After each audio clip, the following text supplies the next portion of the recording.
வைரவன் வைரவன் வைரவன்.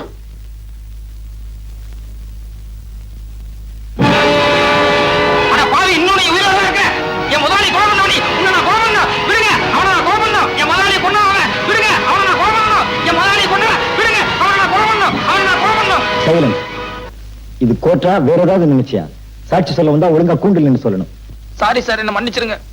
ஏதோ தெரியாதனமா உணர்ச்சி வசப்பட்டு இப்படி பண்ணிட்டேன் சார். எங்க முதலாளின்னு எனக்கு ரொம்ப உயிர் சார். இந்த பாவி அவரை கொலை பண்ணும் போது நேருக்கு நேரம் நான் கண்ணால பாத்துட்டு இருந்தேன் சார். அதனாலதான் சார் உணர்ச்சி வசப்பட்டு இப்படி பண்ணிட்டேன் சார். அவருக்கு ஒரு வைஃப்னா கூட பரவாயில்ல, 2 வைஃப் சார். அந்த குழந்தை குட்டி நிலைமையெல்லாம் நினைக்கும் போது நீங்க மீறி மீறி போனா 6 வருஷம் இல்லன்னா 7 வருஷம் ஜெயில் தண்டனை கொடுப்பீங்க சார். ஆனா இவனை என் கையாலேயே நான் கொலை பண்ணேன் சார். அப்பதான் சார் எனக்கு மன நிம்மதி கிடைக்கும் சார்.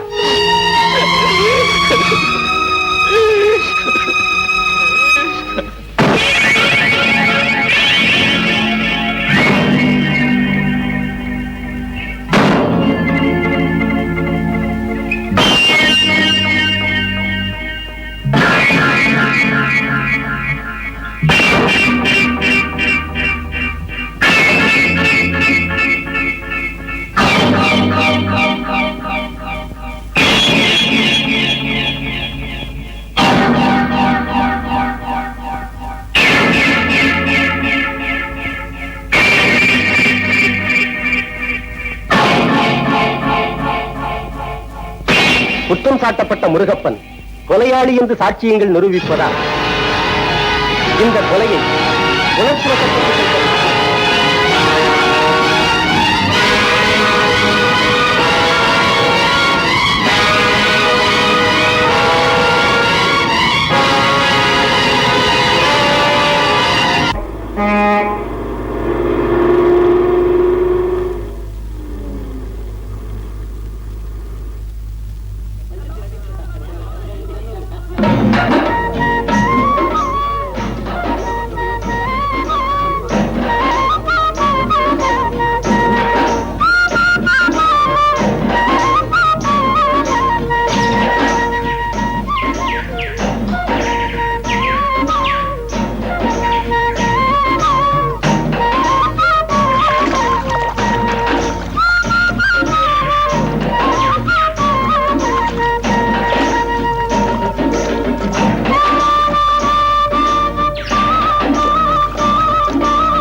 யாருப்பா அது? ஊருக்கு புதுசா? ஆமாங்க, அந்த பக்கம் நெல்லித்துறைக்கு போகணும். பரிசல் திரும்பி வரும்னு பார்த்தேன். அவன் பாட்டுல தூக்கி தலையில வச்சுட்டே போயிட்டு இருக்கான். ஆத்துல தண்ணி ஜாஸ்தியா பெருகிறதுனால பரிசல் அவங்க எடுத்துட்டு போறாங்க. நாளை காத்தாலதான் வருவாங்க. ஐயோ, இப்ப நான் அவசரமா நெல்லித்துறைக்கு போகணுங்களே. ஆத்துல அவசரப்பட்டு தண்ணியில இறங்கிடாதப்பா, தண்ணி அடிச்சிட்டு போயிடும். வேற ஒன்னும் வழியே இல்லைங்களா? வேற வழியே இல்லப்பா. தென்புறம் மேட்டு மேல ஒரு மண்டபம் இருக்கு. ராத்திரி அங்க படுத்திருந்துட்டு காலையில பரிசல் வரும். பரிசல ஏறிப்பாப்பா. சரிங்க.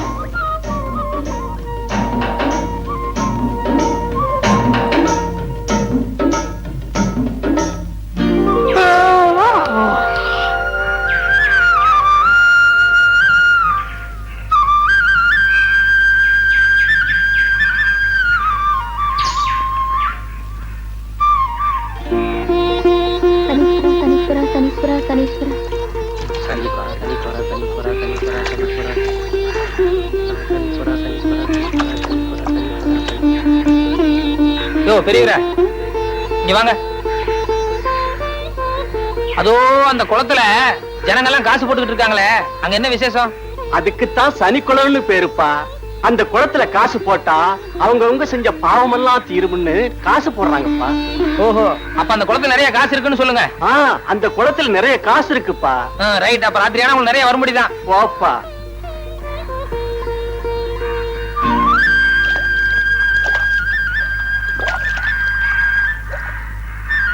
ரொம்ப தேங்க்ஸ் பெரியவரே.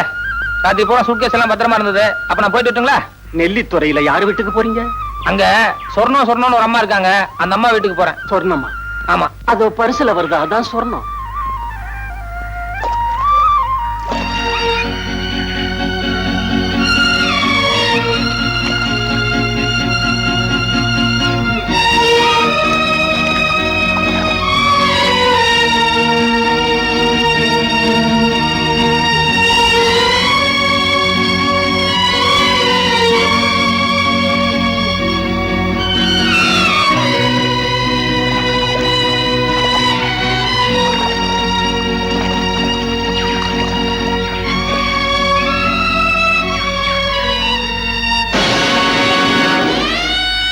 நான் என்னமா பண்ணட்டும்?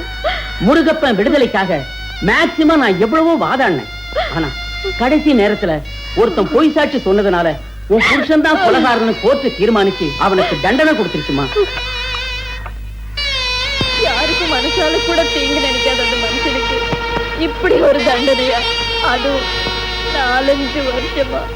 கடவுளே, ஐயோ, நான் என்ன செய்வேன்?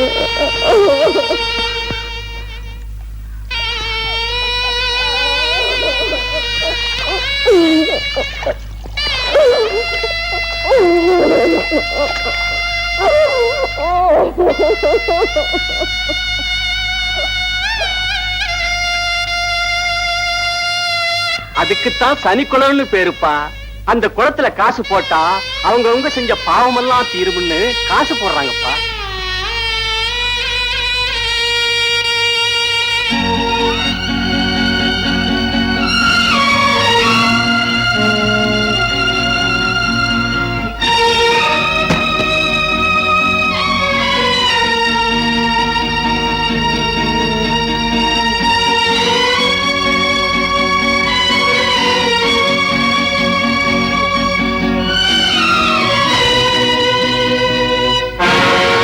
பார் சொன்னோம், சும்மா சொன்னதையே திரும்ப திரும்ப சொல்லிக்கிட்டு இருக்காத. ஏதோ கேஸ் நடக்குது, உன் புருஷங்காரன் திரும்பி வருவான்னு பார்த்தேன். உன் புருஷங்காரன் ஜெயிலுக்கு போயிட்டான். நீ 6 மாசம் வாடகை கொடுக்கா கட்டியும் போகுது. நீயோ புள்ள குட்டிகளை வச்சு ரொம்ப கஷ்டப்படுற. முதல்ல இந்த வீட்டை காலி பண்ணி கொடுமா. பாருங்க ஐயா, 15 வருஷமா இந்த வீட்டுல குடியிருக்கோம். எங்களால ஏதாவது தொல்லை வந்திருக்குமா? இப்ப ஏதோ கஷ்ட காலம். கொஞ்சம் பெரிய மனசு பண்ணுங்க ஐயா. ஊர்ல இருக்கிறவங்க எல்லாம் ஆதரிக்க நான் அனாதாசிரமமா கட்டி வச்சிருக்கேன். சாயங்காலத்துக்குள்ள என் வீட்டை காலி பண்ணி கொடு, இல்ல மரியாதை கட்டு போயிடும். வார்த்தையை அளந்து பேச மாறிப்பா. ஆம்பளை இல்லாத வீடுங்கிறதுக்காக அடாவடி பண்றதுன்னு அர்த்தமா? கொஞ்சம் கூட பாவ புண்ணியம்னு பார்க்காம பட்டுன்னு எடுத்தறிஞ்சு பேசுறிய. சும்மா தர்ம நியாயம் பேசாத சிங்காரம். இதே உன் வீடா இருந்தா நீ இதைத்தான் செய்வ. இந்த பார் சொன்னோம், நீ பொம்பளைங்கிறதுக்காக இப்ப வாசல்ல இருந்து பேசுறேன். இன்னைக்கு சாயங்காலத்துக்குள்ள என் வீட்டை காலி பண்ணல, வீட்டுல இருக்கிற சாமான் சட்டெல்லாம் வீதிக்கு வந்துடும். ஞாபகம் வச்சுக்க. சொல்லுங்க சொல்லுங்க. இவன்லாம் ஒரு மனுஷன்.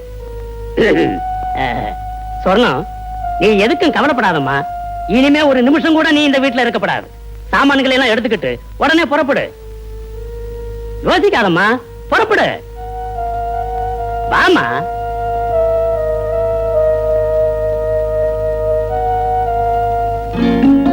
அன்பே சிவம், என் கடன் பணி செய்து கிடப்பதேன்னா.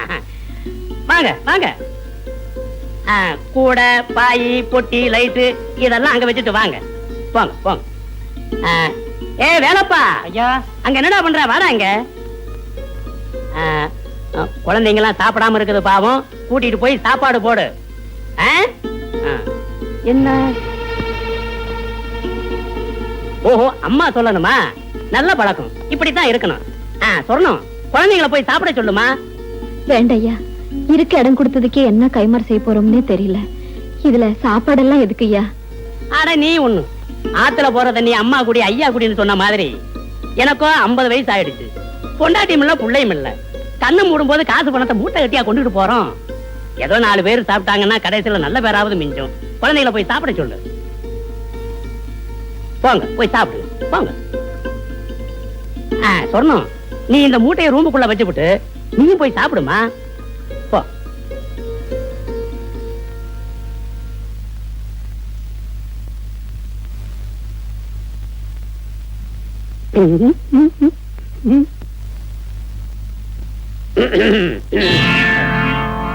பாரு சொன்னோம், ரோடுன்னு ஒண்ணு இருந்தா குண்டு குழின்னு இருக்கத்தான் செய்யும். ஏன்னா மனசை போட்டு குழப்பிக்காத. இங்க பாரு, உனக்கு பொண்டாட்டி இல்ல, எனக்கு புருஷன் இல்ல. உனக்கு புருஷன் இல்ல, எனக்கு பொண்டாட்டி இல்ல. இல்லாத ஒண்ணுக்கு 2 பேரும் ஏங்கறத விட ஒருத்தருக்கு ஒருத்தர் நேர்ந்து கொடுத்து சேர்ந்து சந்தோஷமா இருப்பமே. எப்படி? என்னையா சொல்றீங்க? ஊர்ல உலகத்துல இல்லாததையா செய்ய போறோம். காதோடு காது வச்ச மாதிரி காலத்தை ஓட்டிடுவோம். நீ எல்லாம் ஒரு பெரிய மனுஷன் ஐயா. சொன்னோம், வீணா வீராப்பு காட்டாத. உன் புருஷன் உன்னை அம்போன்னு விட்டு ஜெயிலுக்கு போயிட்டான். வயசுக்கு வந்த பொண்ணு இருக்கு, அதுக்கு கல்யாணம் பண்ணணும், பிள்ளைங்களை படிக்க வைக்கணும். இதெல்லாம் சரி கட்டுறது சாதாரண சமாச்சாரம் அல்ல. 10 நாள் பட்டினி கிடந்து வேற பக்கம் போறதை விட வயிறார இங்கேயே சாப்பிட்டுட்டு சந்தோஷமா என் கூட ஜிலு ஜிலுன்னு இருக்கலாம். என்ன சொல்ற? சொல்றேன்.